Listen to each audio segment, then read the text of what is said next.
We are finally at the end of Stormwind, and it is time to move on to Fractured and Alterac Valley. I don't know about you guys, but I am absolutely ready to play with these new cards to the point where I've already made a bunch of new decks. Not every single one of these decks is going to be a meta breaker, but I think I have 7 really powerful decks that hopefully will get some ideas brewing in your guys' thoughts and in your brains, because there's a lot of interesting stuff here. There's a lot of powerful cards. There's a lot of, like, I think a few sleepers that a lot of people aren't giving 100% credit to. These are all decks that I will be playing on the first day of the expansion. I still have some other decks that I want to find too, but these 7 decks are 7 decks that I am definitely confident that can either break the meta in one way or just be really powerful in another. So let me go ahead and walk you guys through what I believe might be some really powerful decks to play on the first day of the new expansion.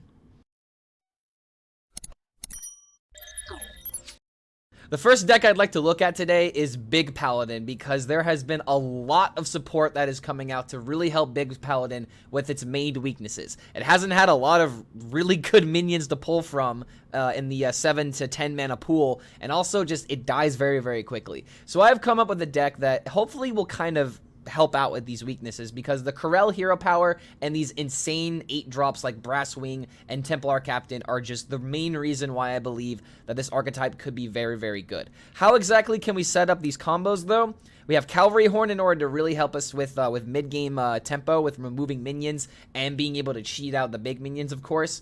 But I also have Sword of the Fallen in order to help us cheat secrets to kind of thin out the deck a little bit. But something else that I kind of like about this is you can use weapons to pop the Cavalry Horn. So, like, case in point, if you want to play this on turn 5 and then you want to coin the Corel on turn 6, you actually get the minion that's already in your hand. And luckily you can get, like, either a 9/7 or an 8/8 in the process. Like, these are some really big minions that can come out of the Deathrattle of the weapon and just absolutely steamroll the game. I don't know how much removal is going to be in the game, and if we are going to deal with an aggressive meta or a very, attrition-based meta, but regardless, I have a lot of ways of being able to summon board with the Barricade in this deck. There's lots of ways of being able to heal and draw your specific minions with the Vitality Surge. I think that this deck has a lot of potential. You even have, like, City Tax Equality clears if you need them. And I was kind of talking it over with Ben, and I was talking about, what about Consecration?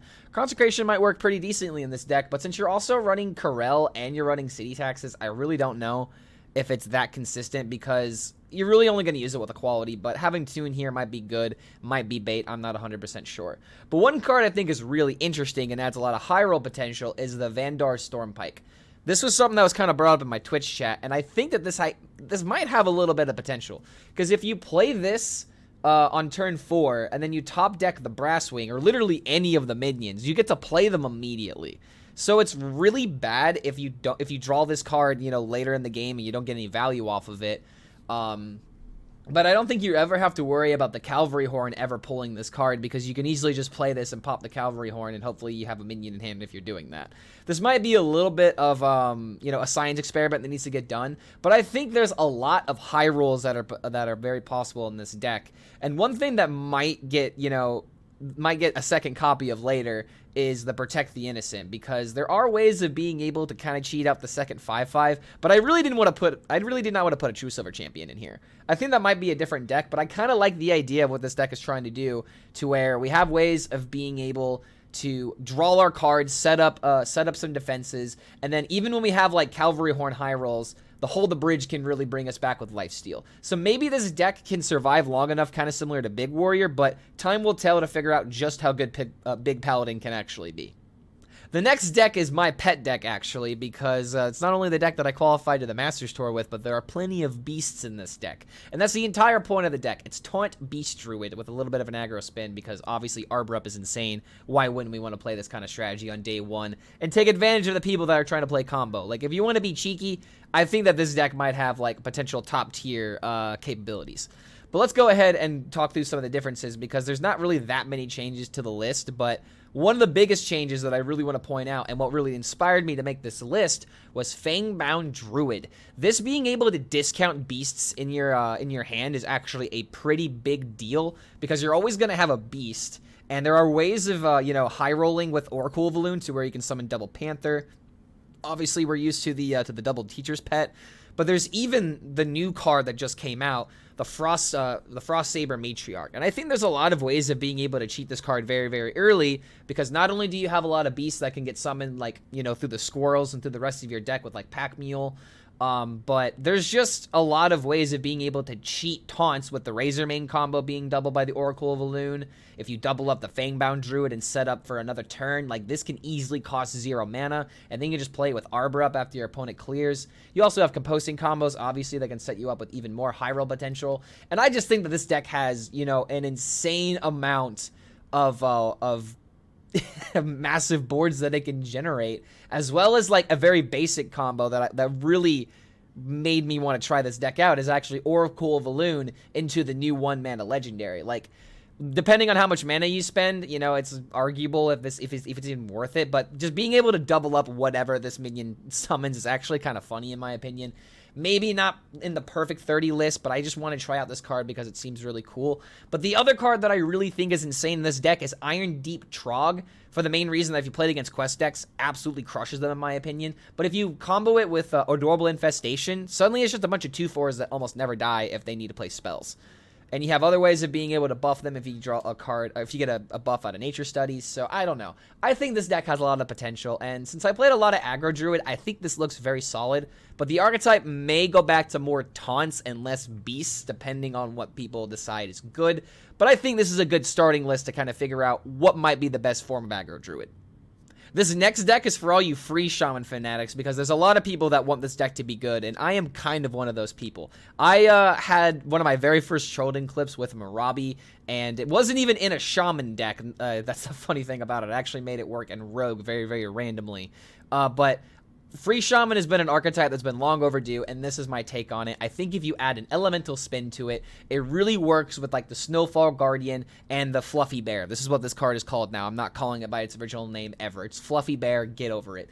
But regardless, there's a lot of high rolls that we already know with the Bolner, Hammerbeak combos with, like, Kindling Elemental, Granite Forgeborn. So you can easily discount these cards very quickly, and to the point where this can literally just be a Frost Nova on a stick, so that's really powerful in my opinion. But outside of that, you do have, you know, just regular tempo gain, and you can freeze your opponent, so that way going face might be better. I really didn't want to put Doomhammer in this deck, but I think Doomhammer might be a really easy way of being able to just burst your opponent very quickly and still freeze them in the process. This might be a deck where we have to thin out some of the Frost cards, because I really wanted to put as many as possible to make sure the Fluffy Bear has a lot of ways of summoning 3/4s. So with that in mind, that's the reason why I don't have the 2-mana card that draws a weapon, because I just felt like my list got a little bit clunky. You already have card draw in the form of Wind Chill and the Sleep Breakers, as well as random generation out of the Instructor Fireheart. So I think that there's some potential there in being able to, you know, cycle through your deck at a pretty healthy rate. Again, may not be the perfect 30, but I think there's a lot of stuff going here that could work very well. One more high roll to note is why we have Lightning Bloom in the deck. I would love to have a high roll with Wild Paw Caverns into Lightning Bloom on coin. So that way, essentially, on turn 1, you can summon a bunch of 3/4s that can test the board, you know, very, very quickly on turns 1 through 3. But regardless, that's the main reason why I have one of these in the deck, because outside of, like, the early turns of playing this, it just seems like a card that gets worse as time goes on. So I'm not really sure if this is a card we want 2 of, let alone 1 of, but I really wanted to try it, so that's the reason why we have this in the deck. Maybe if this card doesn't perform well, we put in the Doomhammer and we put in the other elemental. But outside of, like, experimentation and being able to have a good old time, I think Free Shaman is actually going to be tier 1. It's just about figuring out what the perfect 30 is, and this is my take on it. I think it has a lot of potential. This next deck was actually inspired by a J. Alexander Theorcraft. I think it's like 3-4 cards different. But regardless, the idea is still here and something that I wanted to share with you guys, because there's a lot of Maestra conversations going on right now because of 2 new cards. The Double Agent and the Wild Paw Null. If you guys aren't familiar with what's being encouraged with these new cards, is that if you play Maestra and you start as a new hero, all of your rogue cards technically count as a card from another class. So if you play Coin on turn 2, you can literally play double 3/3s, or even on your first turn, I think, you can play the Wild Paw Null if you have Coin. So there's a lot of ways of being able to just suddenly play these cards for just this really massive swing as early as turns 1 through 2. because of the Maestra synergy. The only issue with this is if you play something on turn 1 or if you don't have the draw, then you do lose this high roll potential. So the rest of the deck is kind of geared towards a little bit of, Deathrattle cheese in the form of Sketchy Informant pulling out Infiltrator Lillian and Gorok Blood Rager. And if you want my honest opinion, I think that the Infiltrator Lillian draws are absolutely game-winning and might be the reason why this deck could be... maybe not tier 1, but could be a really good tempo deck. Because you have cards like Counterfeit Blade that help you gain random death rattles. You have cards like Snowball Graveyard in order to really help you out with these Lillian high rolls. And I'm pretty sure that if you get Gorok out of any of these draws, then this card is just absolutely insane with the Sketchy Informant, because if you trigger it multiple times, you're summoning multiple minions that your opponent has to kill. So, like, I wouldn't really, I wouldn't doubt the strength of these cards, because if you trigger this Death Rattle, you're essentially getting another minion. I'm pretty sure that's how this interaction works. So that's the reason why we just run 2 Sketchy Informants and only 2 Death Rattles, because these cards are absolutely nuts. And then you also have cards like Forsaken Lieutenant and the Reconnaissance in order to give you other Death Rattle support if you do need to either buff up these cards' strength or really see if you need to go for something random. Like, who knows? Maybe you get an Astromancer Solarian randomly because you found the Prime. But I think that there's some real potential in this deck, and the more I look at it, the more I'm kind of not liking a few of the decisions, like going all in on the Death Rattle with the Snowball Graveyard. This was one card that Jay Alexander didn't really want to run, but I think it really works amazingly if you play this into Sketchy Informant and then immediately get any kind of value. You get double Lillian, you get double Gorok. Like, I think there's just so many ways of this deck being able to cheat a game just like that. And I think this just has a lot of potential because Scabs as well is probably one of the best hero cards. If you can't make it on the board for the first couple of turns and then you just play Scabs, I think it almost resets the game as long as you're not dying in the next couple of turns. Like, this just literally is the best hero card, and I know that I put out a tier list already that put the Warlock hero power, or the Warlock hero as number 1. But in terms of just overall power, Scabs is insane. And so there's going to be a tempo deck that's going to utilize him in the best way possible. Is this going to be the deck that does it? Maybe. I really think that Deathrattle Rogue has a lot of potential, but I just don't want Garrote Rogue to be a thing anymore. So let's go ahead and huff on our Copium and hope that this deck can somehow overpower the other Rogue decks that we've already seen. This next deck has been an idea that a lot of people have been bouncing around, but the question is, how do we actually build the deck? So the Kurtrus hero power in combination with the Fellfire Dreadeye as well as the Expendable Performers is a combo that a lot of people have figured out that can deal 26 damage if your opponent does have 13 HP on the field. That's really the only requirement, and is part of the reason why some people think it might be really insane and why other people think it's not so strong because your opponent has to play into it. But what if we make a board to where our opponent has to be doing something to try and kill us? That's where I think that No Hands Gamer really hit this deck on the nail of being able to play Death Rattle minions to really pressure our opponent to actually be on the board, or to utilize their cards to, to run out of a gas as we're playing like these 1-mana cards that get buffed by like the Field of Strife. So the idea of this deck is that if you can't win with the combo, you can beat them on board and then buff your board and just kill them. So you have board with the Razor board, the Razor Fed Master in order to help you cheat out your Gorok and your Renowned Performers. And then you just use the rest of the deck to be able to draw out very quickly with a Feast of Souls or with Skull of Gul'dan.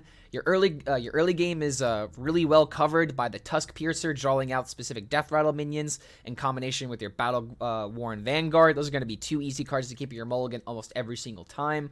And you also have Field of Strife in order to go for massive board clears with Coordinated Strike or with your Expendable Performers. And again, with the Skull of Gul'dan discounts, I think they could be very real, but at the same time, this card might be a little bit slow, so maybe this becomes a one-of, I'm not sure. But we also have Illidari Studies to kind of fill the gaps and kind of help out with the turn 5 Skull potential. So I don't know. This deck might have, a real chance of being real and kind of redundant there much. But regardless, there's also Flag Runner in order to really give us a lot of beef onto the board. So that's just my first opinion of this deck, is that a Death Rattle shell really seems to fit this deck perfectly, because you're going to be able to fight for tempo, you're going to be able to draw your cards very quickly, and I don't know, maybe this is a deck where finally Feast of Souls can be good. I don't know about you guys, but I've never seen this card make any sort of it hasn't made any deck. Like, let's be honest. This card is like a 0% play rate probably because it just never works out, and the token archetype maybe has had one legitimate deck that it's fit into. But this is a deck that I think could very well be a tier 1 deck if we find the perfect 30. And the more that I look at this deck, the more I'm in love with it. So I don't know about you guys, but Token Demon Hunter is going to be a deck I'm going to be playing a lot of. And Big Demon Hunter seems pretty cool and all, but I think this deck might be just a little bit more consistent.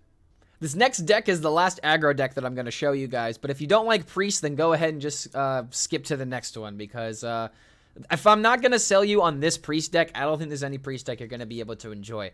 Because I'll tell you guys right now, I'm not a Control Priest player, but what if we, play an aggressive Priest that doesn't play Shadow Priest Benedictus? Just like that, I've already lost half of the people that play Priest, because half of you are probably Control players, or half of you have played Aggro Priest before. So this is a cool, interesting idea that I think really takes advantage of the new Horde Legendary Drek'Thar. And there's actually one combo that's possible in this deck, and it's another reason why I decided to really go in on this specific archetype. But let me go ahead and show you what the high roll is before what the deck is just supposed to do normally. The main reason why I crafted this deck, and why I think it could be amazing, is say you play Drek'Thar, okay? You play Drek'Thar and you pull out your Shadow Spirits.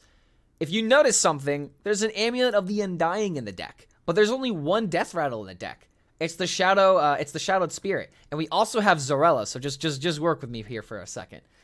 If you keep trading in this card over and over and over again, you're able to resurrect a bunch of friendly Deathrattles, right? So if you only have Shadow Spirits and you bring back a whole bunch of them, it just literally makes your Zorella into a literal win con. 8 mana, win the game.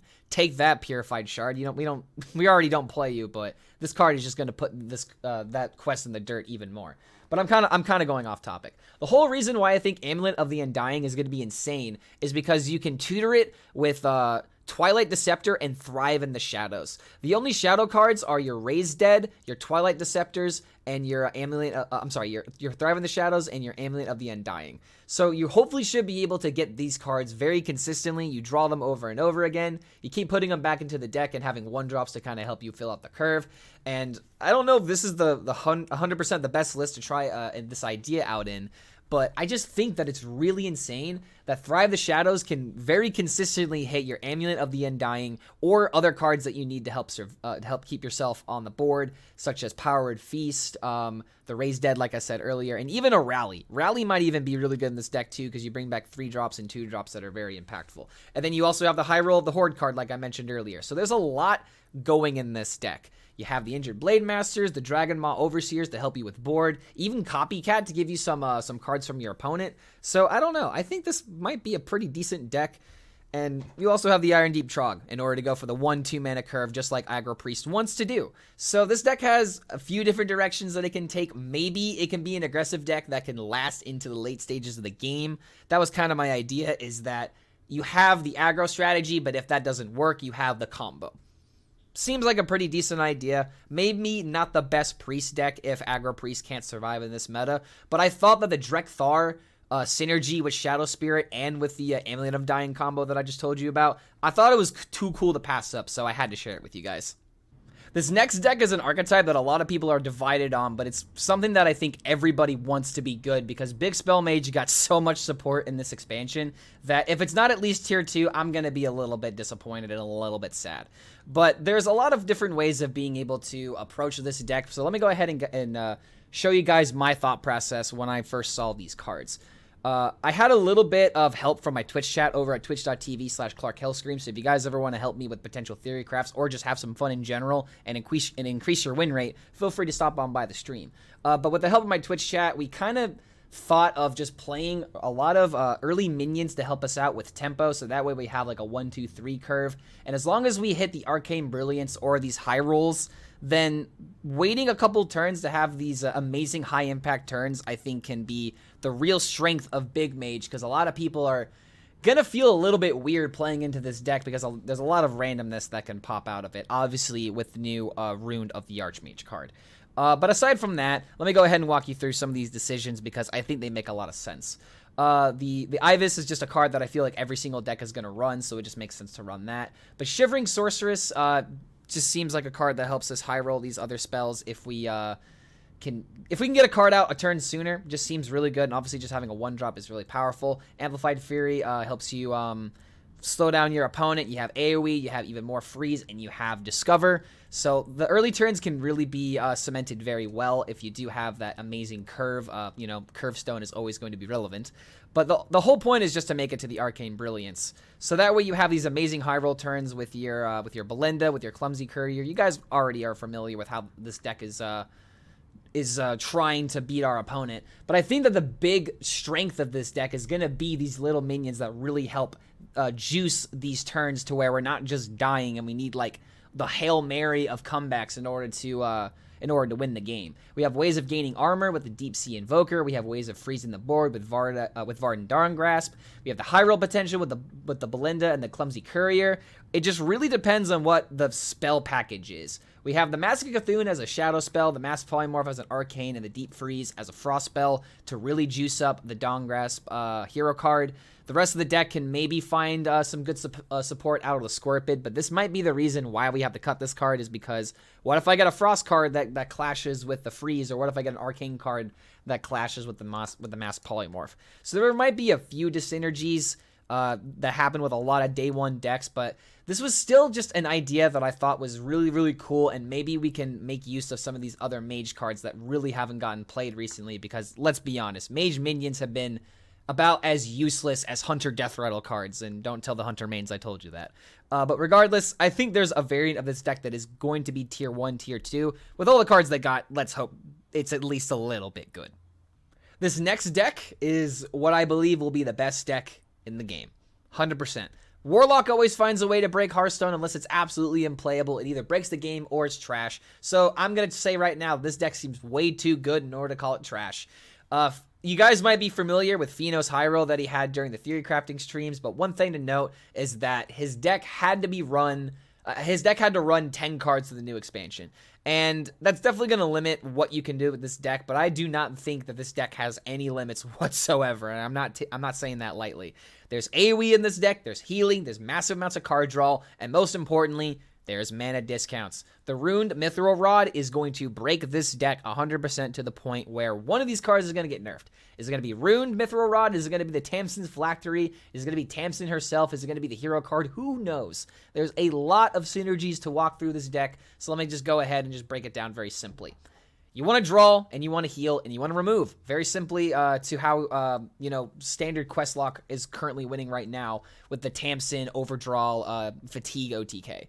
But in this deck, we're not running Quest. I think it's way too slow, actually. I think that this deck is going to be faster than Quest decks because just being able to tempo your cards and not really care about the synergy with a Quest just seems really, really powerful, in my opinion. It just seems like, you have the turn 1 quest always being a thing, but sometimes you want to just play Tour Guide on turn 1. Sometimes you want to trade the Wicked Shipment. The biggest way that this deck actually wins is by trading this card over and over again, and I have 2 copies of it because it just seems really really valuable to have that consistency, and you really don't need that many cards. And say that you don't trade this a whole bunch of the time and you just draw out your deck, these cards are most likely going to be 0 mana because of the Ruined Mithril Rod anyway. So I think that having 2 of these for consistency just really helps in order to set up a big board out of nowhere. But the rest of the minions are just literally geared towards either healing you, like Armor Vendor, or like the Bristleback, or it helps you draw cards with like Blood Mage or Tour Guide. You have the Moog, obviously, for the insane high rolls with the spells, but you really don't want to have to play your Tamsin unless you need the healing, because the combination of Tamsin with the Phylactery is just absolutely mind-boggling. Every single one of your minions can easily have double deal 8 damage to a random enemy, and that is just too freaking insane. Fino literally set up a 112 damage OTK.